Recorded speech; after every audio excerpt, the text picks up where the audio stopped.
انتي تعرفي ان انتي ممكن من اشكال الكوبايات دي تعملي مبخرة شيك جدا.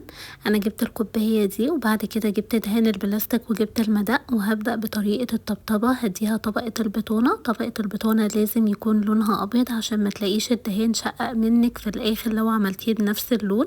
فضروري ان احنا طبقة البطونة يكون لونها ابيض. وبعد كده بقى بنجيب مركزات الالوان وبتبدأي تحطي منها نقطة على دهان البلاستيك، بتاخدي شوية كده من دهان البلاستيك مع نقطة من مركزات الالوان وتعملي الدرجة اللي انتي عايزاها.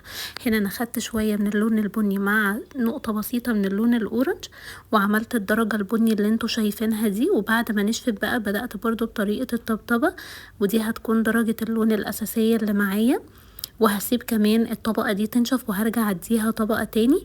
ولو احنا بنستخدم دهان بلاستيك مط بعد ما بتنشف خالص بنديها طبقة من الورنيش عشان تحميها وتحافظ عليها. دي اللي كانت جاهزة عندي وكنتوا دايما بتسألوني عليها. وبنجيب الاطباق دي من اي محلات بتبيع مستلزمات الهاند ميد، سعرها رخيص جدا، وبكده تبقي عملتي اشيك مبخرة بنفسك.